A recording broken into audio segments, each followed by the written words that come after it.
Other way, please. Hey, Instagram, we're doing a live stream, or if you're watching this on YouTube, which will be here, then hello YouTube / podcast. So we're gonna do a live Q&A from Instagram, and basically you're gonna ask questions and I'm going to answer them to the best of my ability. So please do ask questions, and otherwise I will just ramble about topics that I happen to be interested in while sipping on my Club Zero.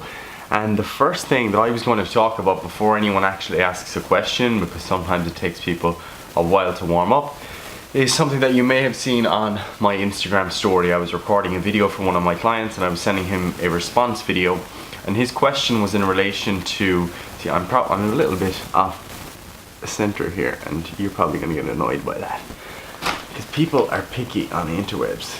Anyway, yeah, so I had a question from one of my clients, and he was asking about the topic of warm-up sets, and he was wondering, how he should set up his warm-up sets, because some setups, allow him to perform better in terms of set a little bit better because he's taken more sets to actually get there. And I suppose the main take-home point that I wanted him to get from the video I recorded, and what I'd like you guys to get from this part of the discussion, is that your warm-up sets do not need to potentiate your absolute best performance within training, okay? Because the thing with training is that you're looking for an adaptive response. You're looking for a training response. You're not looking for best performance on the day. That's not the most important thing within a training session. And when people start to focus on that, they start to misapply the principle of progressive overload. But because you can have one really good set, but that doesn't necessarily mean anything within a training session, because it doesn't actually mean that you've gotten better or that you've gotten the adaptations you want. All it means is that you perform better at that moment. And if you're an athlete, that doesn't actually mean that much to you, because your goal is to perform on a specific stage at a specific point in time, and this isn't necessarily that specific point in time. And if you're someone that's trying to build muscle, that benchmark of that one set is not necessarily an appropriate kind of surrogate marker for your muscle growth in the future. So while it's useful to focus on a warm-up set structure that is allowing you to improve your performance, you don't have to worry about it too much. It doesn't necessarily have to be something that is so perfectly planned down to the last detail, because there's always going to be a trade-off there in terms of bringing yourself to the point where you are potentiating performance and where you're prepared and where you're generating some fatigue. And also, you have to try and predict appropriate working weights based on the RPE or reps in reserve that you've prescribed for yourself within your program, or that has been prescribed for you. So they're the types of things that you're juggling, and the main thing I kind of like you to take away is just that you needn't stress too much about getting to that one working set at which you perform your best, because it's not the only thing you're concerned about. So that's our introductory topic. Waiting for some questions from you guys, and then I'm going to discuss those. And if you do have to go at any point, you're not able to stay around and watch me on Instagram, the camera is here, so I'm going to be recording that. I'm going to put that in our YouTube channel, and I'm also going to pop it up on our podcast. So if you want to ask questions and head away, leave them here for me, and then I can answer them here, and you'll be able to listen to them on the Triage Method podcast later on in the week. So do drop your comments or questions down below, and that'll be really helpful. I wonder, can you actually do questions here now? I think this might be a new thing, is it? Post your question sticker. Oh, savage. How do you do this? Oh, well, you have to do it before. You have to post the question sticker before, and then you answer them live. I should have done that. Amateur game, man.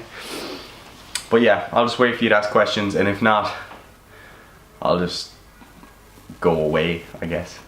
If you didn't listen to our last podcast, I'd highly recommend it. We got some really good feedback on that episode. We were talking about the definition of health, what it means to be healthy, the concept of flourishing, a lot of which is quite novel to people. And I think that went down quite well, and it's something that is, I guess, quite close to my own heart in terms of it's what I focus on myself. And that doesn't necessarily mean it's going to be useful for you, but I think it might be. One of my clients who has a chronic illness of sorts, you could say. She has a diagnosis that she's been given, and it's a kind of a long-term thing. She said that podcast resonated with her a lot because it allows her to look beyond just that diagnosis as being the determinant of whether or not she's healthy, and it allows you to consider the other concepts of what it means to flourish. Because you could have a specific diagnosis and consider yourself to be unhealthy, whereas someone else that considers themselves to be healthy might not be flourishing at all in life for multiple other reasons that will kind of be teased out on that questionnaire from that paper, the VanderWeele et al. 2019 paper on reimagining health. And I'd actually recommend reading that paper if you did enjoy that podcast. The title is Reimagining Health. I think it's just Flourishing, and that's published in JAMA, so that's a useful one to take. Minimum amount of exercise is needed in a workout. I want to try and minimalize my training and equipment used. Example, barbell, dumbbell, pull-ups. Any views on this? You can have one exercise one exercise in a workout and progress. Yeah, there's no minimum amount of exercises needed within a workout. You can minimalize things down to the smallest amount of equipment possible, because essentially, like, you just have to ask yourself what your actual goal is. Do you want to come in the video? Because you just have to ask yourself what your actual goal is. Like, for example, if your goal is to, let's say, build a stronger squat, and you are a beginner, you could literally just squat and make great progress there. So there is no minimum or maximum amount of exercises. There's likely to be a minimum amount of sets or volume that you're going to require to make progress, but whether or not that's on like one exercise or 3 exercises or 6 exercises is a different question. So you can minimize things as much as you want. So yeah, there's no answer to that really, like, other than the fact that you might have different goals for different body parts, and then you have to consider like the different movements that you're training and what body parts you're hitting. But that's kind of a personal thing related to your own goals, I guess. Thoughts on periodization of caffeine. Does it matter? Personally, I never periodize my caffeine, and I haven't really recommended it to anyone.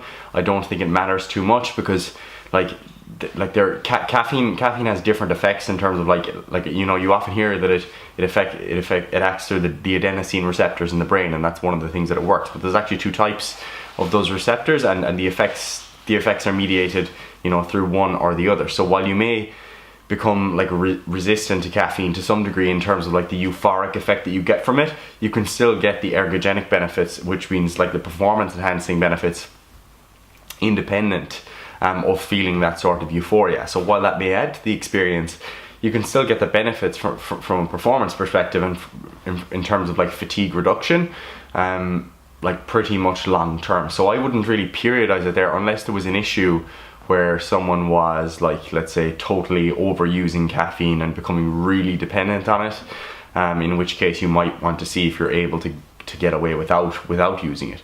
That's not to say there's no benefits to periodizing it. Like, there may be, for sure, and I think you can make the case that it's good to have tools in the toolbox when you need to use them, as opposed to using them all the time. But from a personal perspective, I think it's nice to answer things like with that kind of skin in the game in mind. Like, what do I actually do? Like, I don't periodize my caffeine intake personally.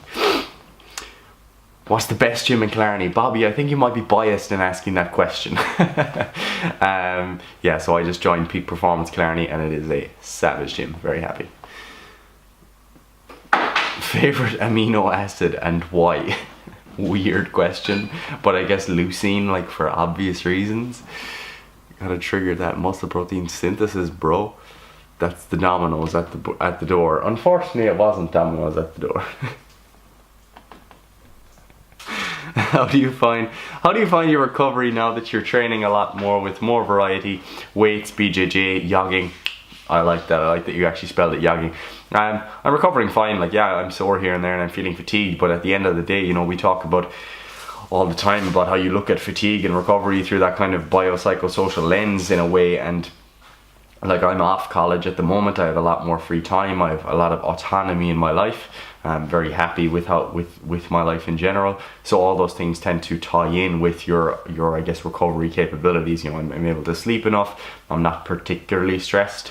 So yeah, my recovery is fine. I'm able to train a lot, and I think people freak out a bit too much about recovery at times, thinking that they won't be able to recover from training. Personally, I used to be a bit more like that and a lot more conservative in terms of like what I would do myself. However, now I'm a lot more optimistic and view things in terms of like training is what makes you recover better, because you need to train to adapt to become a stronger, resilient, more robust person that can tolerate more. So like ultimately training is the path. You need to train if you want to be able to recover better in the future. So it's like a potentiation effect. So I have more of a perspective that's like that these days than I would have a year or two ago even. So yeah, recovery is good, Dylan, thank you. And I'd like to hear your own thoughts, because I know you're a lot more seasoned in BJJ than me. Where did you get your top? Where did I get my top? Where did I get this? I'm not sure, but it's a nice slab top, isn't it? I believe I got it in Lifestyle Sports. I'm not entirely sure, but I think I did. Or no, I think my mom might have got it for me. Or my sister, I'm not sure. If there was one person in the industry you could train with, who would it be and why? I guess it would have to be Jocko Willink, really, like for obvious reasons. It would have to be Jocko, and I'd probably want to like take him, or Jocko, or Tim Kennedy, maybe Tim Kennedy. Yeah, probably Tim Kennedy actually, just because he'd make me look like a bitch, and that would be savage. Yeah, that'd be my answer. Tim Kennedy. Why? Because he's just an all-around savage. Like, he's a Green Beret sniper, UFC fighter, just general like all-around savage. Like, so yeah, I'd probably train with him.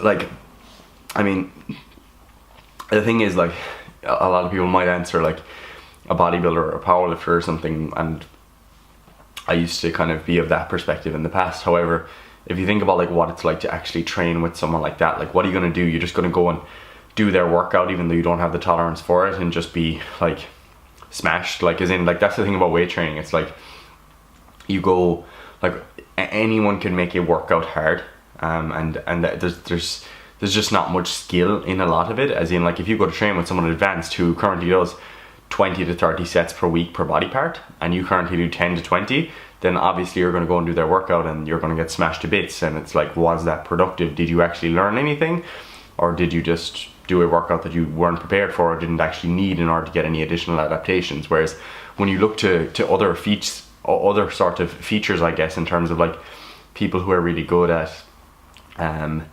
some sort of martial art, or people who are good at, let's say, bodyweight training, or have other skills, then at least you can go and learn something from them, like, that's genuinely new and genuinely a skill that you can pick up, as opposed to just someone being on at a different point in the path that you're already on in terms of like weight training. So, like, you know, there mightn't always be a lot of value to be gained there. Like, obviously you can still learn from people like that, but I'm just giving my own perspective. How's the cut going? Well, I stopped cutting a few weeks ago. I just did that kind of short diet I was talking about until whatever that was, like the end of April, or the first week in May, whenever I finished up my placement. Yeah, end of April, let's say. It was just like 5 weeks, I think, and that was about it. My current goals aren't to cut any further. I'm just eating somewhere around maintenance and training. Whether or not that results in a loss of body fat, I'm not sure, and not particularly. I'm not gunning for that, because I'm as lean as I want or need to be, you know. How do you find the motivation when out for a jog and any plans to work as a physio? Like, I say this to my girlfriend all the time, and she trolls me for it. But like, if you're never going to want to go for a jog. You know, you're never gonna want to go jogging or running or training or whatever. Like, sometimes you might, but a lot of the time you're not going to want to do it. And I suppose one of the things that's really good to nail, that you'll pick up a lot if you listen to kind of habit experts, like people like James Clear. His book Atomic Habits is fantastic.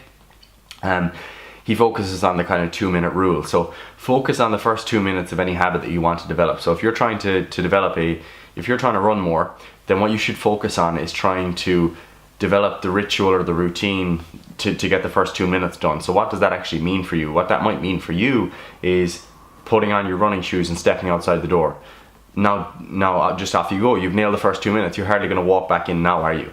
You know, so you go out and you do your first like 5 minutes or whatever, and you're like, all right, I'm going to keep going now. You know, I might try and do 5k, and then you're at 3k, and then you're like, I got to kind of keep going and try and finish that out now. And obviously there's more to it. It's not that simple. And when you're already struggling and you're kind of pushing yourself to get to a level that's really uncomfortable, I guess, then like I can't tell you how to solve that problem, because I don't want to sound like this armchair like athlete who's real hardcore or anything. You just kind of do it, I guess. And any plans to work as a physio? No, not currently, other than advising people online with restricted kind of issues, I guess, like not people who are like, I don't know, have fractures or whatever, just people who are into the gym and have experience in pain and they want to kind of get back on the path to training as normal. And that's the type of stuff I want to help people out with, because I think it's those lower level, more what I would consider to be benign pain issues that tend to get kind of over-treated and over-diagnosed and stuff. And I think by helping out there, I feel I could at least have some use, but it's not my primary goal by any means. I feel the same about my recovery now. I'm doing 9 to 11 hours of BJJ per week. Whew, that's a lot to them. Plus 2 weights and some cycling, and feeling better than ever physically. I think people underestimate how much they can do. Yeah, no, absolutely, I agree with you. I'm not sure how much I did this week. I probably did similar, like 9 to 12 hours, somewhere in that range.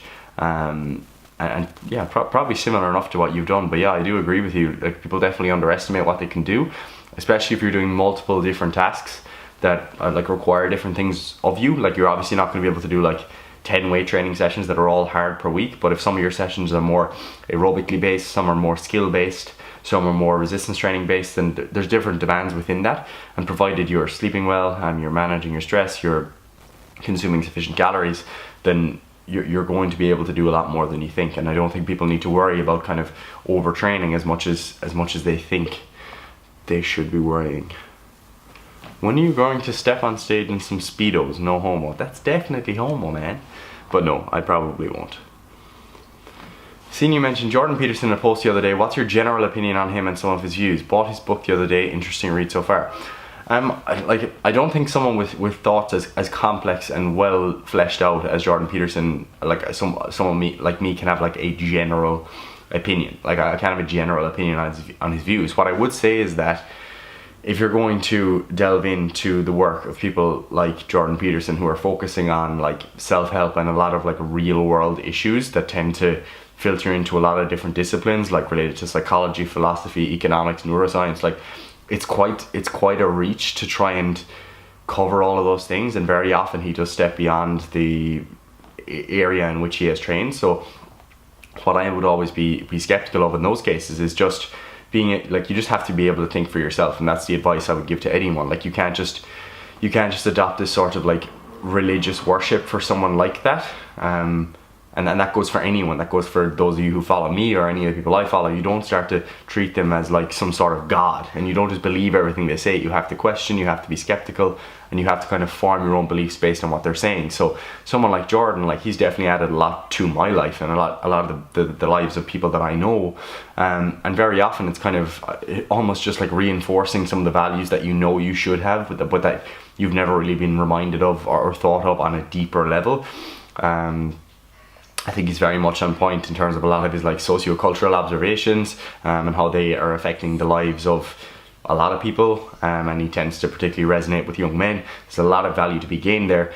However, it doesn't mean he's right about everything, and I certainly wouldn't be like, oh, everyone should just go and believe everything he says, because that's not the case, and that's not the case for anyone. Like, it's not Sam Harris, not Richard Dawkins, not, you know, Christopher Hitchens, any of these kind of people who tend to be elevated to the level of gods that are worth listening to for sure. You just don't believe and align yourself with everything that you say, because you don't do that with anyone, and that's like some sort of authoritarian dictatorship. Like, you don't want that. Good question though. When are you to start posting pictures of your watch on Instagram like Jocko?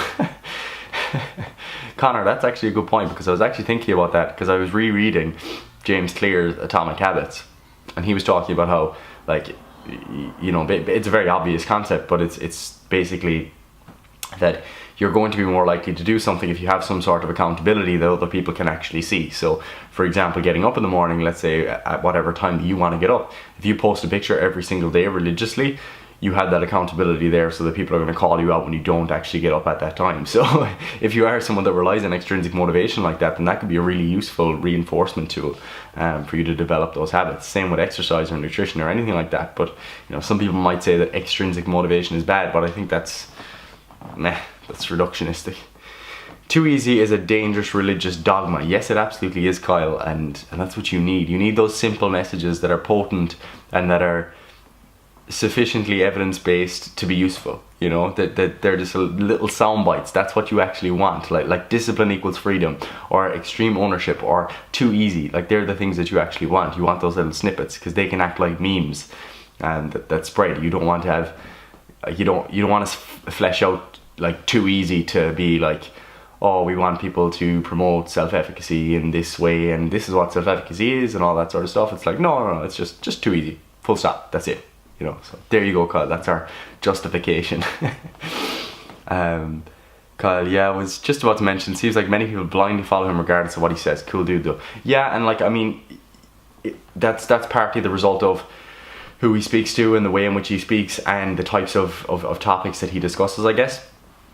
Because essentially, like, if you're going to talk to people, tell them how to live their lives, and you're also going to like specify issues that you know they're going to be quite, you know, on edge about, like all the social kind of issues that go on at the moment, you know, like when he speaks about like the far left people and all that sort of stuff, like you're going to get people who just are like, oh yeah, I'm going to believe everything he says because he aligns with what I believe in politically, and then I'm just going to treat him like a god. But obviously, like, you don't want that with anyone. So, but yeah, definitely cool dude, definitely a lot to be gained there. And obviously you're going to have people that are of the total opposite opinion then, who are just going to be like, everything that person says is bad, and that's not a great perspective to hold either.